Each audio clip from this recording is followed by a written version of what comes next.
Hi everyone, I'm Tom, and in this video I'm going to be talking about the Enigma Emporium and their first games Wish You Were Here and Blowback. Blowback is currently on Kickstarter right now, and you can get some extra with it, you can get an add-on, you can probably get the original Wish You Were Here as well. But what are they? They're mysteries really, that are unravelled through puzzles. So each game comes with postcards. It's told in 5 postcards, and this is difficult because, like the escape room games, for example, like an unlock or an exit, I don't really want to show you the stuff involved. You know, all of the postcards are double-sided and have quite an array of different things on there that you might not realise are part of puzzles to begin with. This one is shown on the original Kickstarter page, so I think I can just show you one thing, that there are these enigmatic, suitably, postcards that, through various puzzles that, like, there is no, it says on the back of the envelope actually, there is no hand-holding in this game. It starts you off with just those postcards. You can look at them however you want and just see what springs out at you. See if you can notice a pattern or a cipher or something like that that you can translate and start to work on. And as you, again, I don't really want to spoil anything, as you work through these things, you will uncover a story going through all of it as well. And so I would say that while they don't advertise themselves as escape room games, they are amongst the best, perhaps even the best out of any of those games that I described, the unlocks, exits, deckscapes, because it does really feel like they are all excellent in their own right, but this does feel like a really different experience and a much more immersive one. That, you know, you are cast in roles of things of some of those in time stories and things like that. But yeah, you in Wish You Were Here, we'll start with the first one. Blowback is a part 2 to that. In Wish You Were Here, you are a detective and you have been sent these postcards by a master criminal, and you need to unravel the mystery, unravel the clues that he's included in these postcards. And so at the same time as having these really satisfying, quite difficult puzzles, I'd say, yeah, amongst the most difficult we've encountered in any of these types of games, can be found in these 2 envelopes. But at the same time, while being really hard, they are incredibly satisfying once you do manage to solve them as well. It's got a really nice clue system where there is a website that you can go to that you're pointed to on the back of the envelope, and they will, you click on a postcards page, you get maybe a little hint of which puzzle on there you're going for, and then each hint is broken up into quite a few sections for each one until it finally tells you the answer, to, you know, give you a little nudge rather than just outright saying what you're meant to be doing. But if you don't go on that hint page, you are completely left to your own devices. And I'll say that, without spoiling, not just for the hint pages, you are going to need the internet in some form. Not for any particular app or website that's out there, but yeah, for your own research, for your own investigation, really. And that's another way that, you know, Detective, a modern crime board game, was one that we did a few months ago that had that kind of interweaving of real life events. And this isn't doing that so much, but, you know, if you can tell who those people are on the front of there, that's going to lead you on a bit of, you know, a breadcrumb trail to start solving some of these puzzles. And it's full of stuff like that for researching paintings. And yeah, again, this is incredibly difficult to talk about because I can't really show you much, and I can't tell you much either, because I don't want to show you any of the puzzles. I don't want to tell you how any of them are solved or what they really involve or what any of the story is here. All I can really say is that, yeah, the first one we played about 6 weeks ago now, maybe a little bit longer. And yeah, it's one that you do in, it's maybe a little bit longer than a normal escape room game. It takes probably 2.5, 3 hours.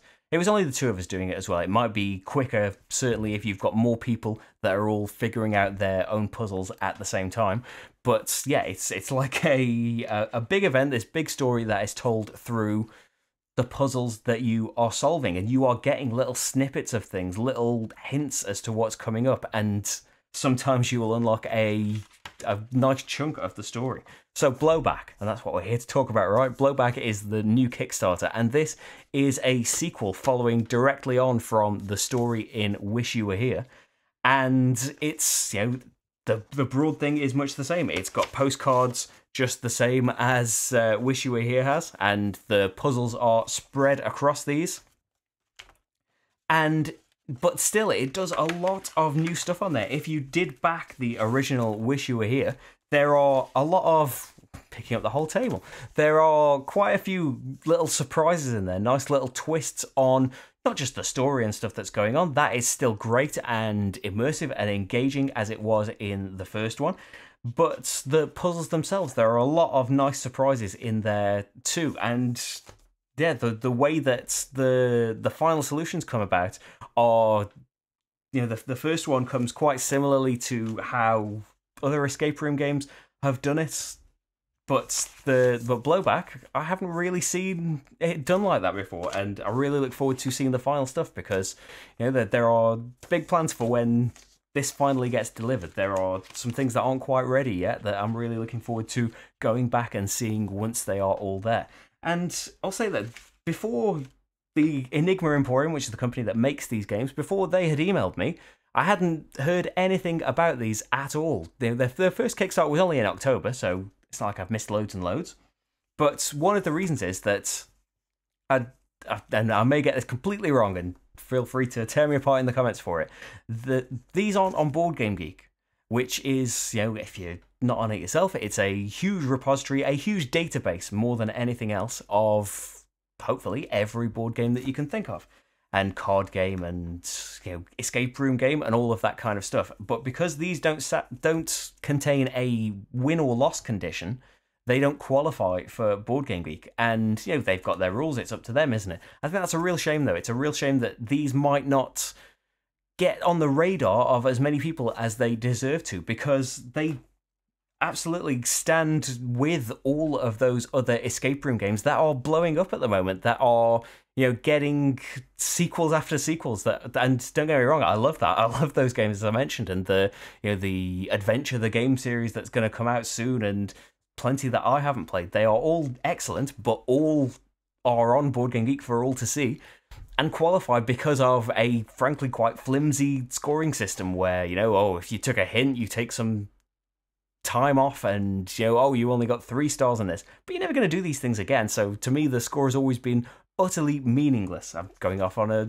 moan now, aren't I? But anyway, yeah, I wish these were on there for that purpose, for getting the word out, for being recommended amongst these.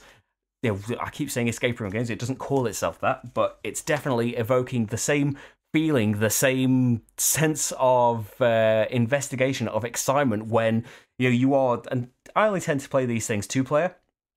You're looking at your puzzle thing. You've been given the job of translating whatever it happens to be, but the other person has been staring at the postcard that you there's a puzzle in there somewhere and you haven't managed to find it. And then there is a fantastic moment when you have that perfect eureka moment. It happens again and again in this, where you suddenly connect the dots and see how these things relate to each other. See the puzzles emerge from nowhere sometimes.